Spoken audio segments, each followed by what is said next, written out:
तो हेलो नमस्कार दोस्तों, फिर से स्वागत है हमारे यूट्यूब चैनल में। तो आज का जो वीडियो है आपका वो कैशलेस जो फॉर्म होता है और रियम्बर्समेंट जो फॉर्म होता है वो स्टार हेल्थ का जो रियम्बर्समेंट आप कैसे करेंगे। अगर हॉस्पिटल में आप एडमिट होते हैं तो आपको कैश पेमेंट के बाद कैसे रियम्बर्समेंट प्रोसेस कंप्लीट करना है तो वही बताऊंगा, और फॉर्म फिलअप कैसे करना है आज वही इस वीडियो में बताऊंगा। तो चलिए शुरू करते हैं। तो जैसा कि ये मेरे पास एक फॉर्म आ चुका है स्टार हेल्थ का रियम्बर्समेंट फॉर्म। ये दो पार्ट में फॉर्म होता है, पार्ट ए और पार्ट बी में फॉर्म होता है। तो इसमें मैं बाद में आता हूँ, तो पहले आपको प्रोसेस समझा देता हूँ रियम्बर्समेंट का। तो जो दो प्रोसेस होता है कैशलेस और रियम्बर्समेंट, पिछले वीडियो में मैं बताया था आपको। अगर वीडियो नहीं देखी है तो डिस्क्रिप्शन में लिंक दे दिया है। केवाईसी फॉर्म कैसे फिलअप करते हैं, कैशलेस प्रोसेस कैसा है, इंश्योरेंस क्या कैसे डिटेल्स पूरा प्रोसेस दिया है, तो वीडियो चेक कर सकते हैं आप। तो प्रोसेस क्या है रियम्बर्स का प्रोसेस यही है कि अगर आप कैश पेमेंट के बाद आपको क्या करना है, पहले इसको साइड में रखते हैं। पहले आप हॉस्पिटल में एडमिट होते हैं, उसके बाद आप कैश पेमेंट करते हैं, उसके बाद आप जा कर के रियम्बर्स करते हैं, रियम्बर्स टू इंश्योरेंस, उसके बाद जाके रियम्बर्स करते हैं। तो ये रियम्बर्समेंट है क्या, आप पेमेंट करने के बाद आप खुद से आपको सबमिट करना होगा। अगर आपका कॉर्पोरेट पॉलिसी है, मतलब जो आप सर्विस करते हैं आप काम करते हैं, अगर उधर से करवा दिया आपको तो वो आपको डायरेक्टली एचआर के थ्रू बात करके आपको स्टार हेल्थ में सबमिट करना है। अगर आपका एजेंट थ्रू पॉलिसी है तो आप एजेंट के थ्रू भी सबमिट कर सकते हैं, और यह भी आप खुद से भी सबमिट कर सकते हैं। स्टार हेल्थ का नियरेस्ट जो ब्रांच है आपका स्टार हेल्थ का, उधर जा करके सबमिट कर सकते हैं, या आपका स्टार हेल्थ का जो ऑफिस है कलकत्ता में, उधर आप कुरियर भी सबमिट कर सकते हैं। ठीक है, तो प्रोसेस यही है रियम्बर्स में। सो फॉर्म कैसे फिलअप करना है वही आप ऑनलाइन से डाउनलोड करना होगा आपको, रियम्बर्समेंट क्लेम फॉर्म, जो कि डिस्क्रिप्शन में मैंने लिंक दे दिया है, तो वहाँ से आप चेकआउट कर सकते हैं। तो फॉर्म यह दो पार्ट में आएगा, पार्ट ए और पार्ट बी जो पार्ट है। ये पार्ट बी जो पार्ट है ये हॉस्पिटल के थ्रू से फिलअप करवाना होगा आपको। हॉस्पिटल यह पूरा फिलअप करेगा, स्टैम्प सिग्नेचर पूरा हॉस्पिटल के साइड से ही होगा। ठीक है, पूरा हॉस्पिटल करेगा, ये पूरा फॉर्म फिलअप करेगा हॉस्पिटल। और ये जो पार्ट ए का फॉर्म है ये पूरा पार्ट आपको खुद से करना होगा, ये पार्ट फिलअप आपको खुद से करना होगा। यहाँ पे आप देख सकते हैं, यहाँ पे क्लेम नंबर, अगर आपने क्लेम किया था हॉस्पिटल में कैशलेस के टाइम या हॉस्पिटलाइज के टाइम, तब अगर क्लेम कैंसिल हो गया था या कुछ भी प्रॉब्लम हुआ था, क्लेम अगर जनरेट हुआ था, तो यहाँ पे क्लेम नंबर बेसिकली आपको बिठाना है, नहीं तो ऐसे ही छोड़ देना है। तो पहले आपको कौन सी बेसिस पे आप क्लेम कर रहे हैं, आप इन पेशेंट ट्रीटमेंट मतलब एडमिशन होने के बाद जो खर्चा हुआ है वो क्लेम करना है, या ओपीडी ट्रीटमेंट क्लेम करना है, या हेल्थ चेकअप, जो भी आप क्लेम करना चाहते हैं उसमें आप क्लिक करना होगा, मतलब उसमें आपको टिक मार्क करना होगा। तो जैसे कि मैं इन पेशेंट ट्रीटमेंट करता हूँ बेसिकली एडमिशन जो टाइम के में जो खर्चा हुआ है, तो बेसिकली ये टिक करना होगा। उसका पहला जो पॉलिसी नंबर है आपका, पॉलिसी नंबर आपका देना होगा। मैं कोई भी एक पॉलिसी नंबर, मतलब ऐसे ही नंबर बिठा देता हूँ, ऐसे ही नंबर बिठा दिया, पॉलिसी नंबर। प्रोपोजर नेम, जो मेडिकल मेन प्रोपोजर होता है पॉलिसी होल्डर, उसका नेम इधर डालना है आपको, जैसा कि राम शर्मा मैंने डाल दिया। एम्प्लॉई नेम, अगर ये ग्रुप पॉलिसी मैंने पहले ही बताया था, अगर कॉर्पोरेट पॉलिसी होगा तो एम्प्लॉय का नाम डाल सकते हैं, अगर सेम रहेगा तो सेम नाम डाल दीजिएगा इधर। अगर आपका इंडिविजुअल पॉलिसी है, आपको एजेंट थ्रू करवाया है, तो भरने की ज़रूरत नहीं है। तो आईडी प्रूफ टाइप, आप कौन सा आईडी प्रूफ देना चाहते हैं, आधार और पैन, ये पैन दीजिएगा, पैन कार्ड दीजिएगा या आधार कार्ड दीजिएगा।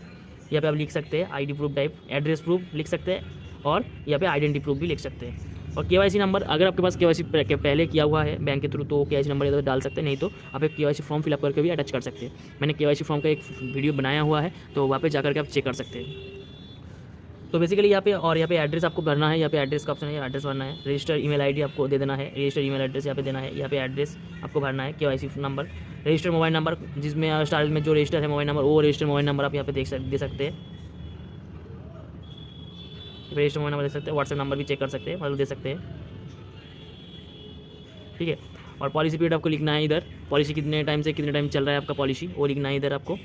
कस्टमर आईडी, आपका जो इंश्योर का आईडी नंबर है वो आपको डालना है इधर। एम्प्लॉय आईडी, अगर ग्रुप पॉलिसी है तो एम्प्लॉय आईडी डालना है आपको, नहीं तो छोड़ दीजिएगा। यहाँ पे पॉलिसी आपका पीरियड अगर मान लीजिए 2023 से 2024 ऐसा डालना है आपको। डेट भी मेंशन कर देना होगा इधर। Customer ID, ensure card ID number, जो आपका कार्ड आईडी नंबर होगा वो आपको डालना है इधर।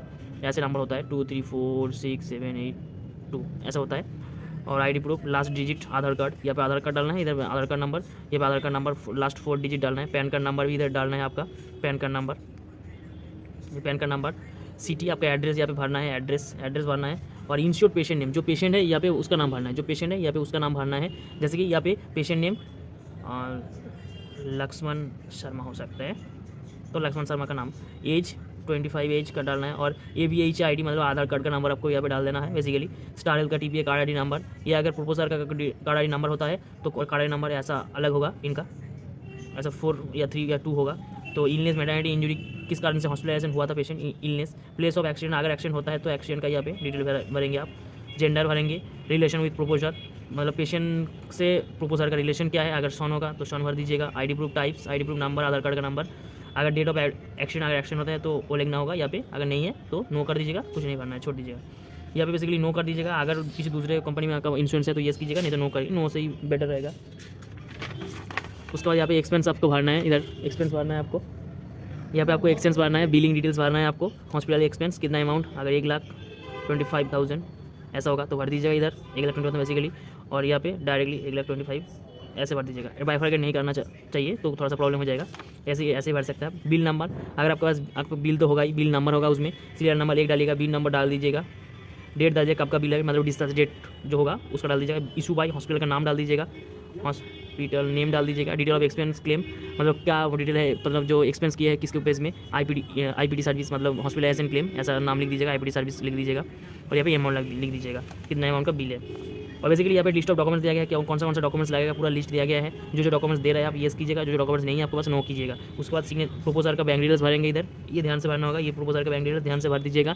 भरने के बाद बेसिकली यहाँ पे सिग्नेचर करना है, जिस दिन जमा देंगे उस दिन का डेट, ठीक है, यहाँ पे जिस दिन जमा देंगे उस दिन का डेट, और यहाँ पे सिग्नेचर प्रोपोजर का। उसके बाद मैंने बताया था पहले ही, पार्ट बी फॉर्म ये हॉस्पिटल के थ्रू से फिलअप होगा, हॉस्पिटल में लेके जाइएगा, डिस्चार्ज समरी या डिस्चार्ज सर्टिफिकेट, और पार्ट बी फॉर्म फिलअप कर देगा। तो जैसा कि ये फॉर्म आपको हॉस्पिटल से फिलअप करना होगा, उसके बाद आपको ये पूरा फॉर्म फिलअप करके दे देगा। फिर फिलअप करने के बाद आपको बेसिकली कुरियर के थ्रू आपको वेस्टाइल में सबमिट करना होगा, या एजेंट के थ्रू भी सबमिट कर सकते हैं आप डायरेक्टली, ठीक है। तो उसके बाद आपको हाथ में 15 दिन टाइम होगा, या 20 दिन 30 दिन, वो स्कूटनी करके आपको अकाउंट में आपका पैसा ट्रांसफर कर देगा। अगर बीच में कोई क्वेरी वगैरह करते हैं तो आपको फोन में मैसेज आएगा, नोटिफिकेशन आएगा, मेल आएगा, तो उनसे फिर से आपको रिप्लाई करना होगा वो क्वेरीज। तो ऐसे आप जमा कर सकते हैं बेसिकली रीइंबर्समेंट क्लेम फॉर्म। तो चलिए आज की वीडियो में पसंद है तो प्लीज़ लाइक शेयर सब्सक्राइब कर दीजिएगा चैनल को।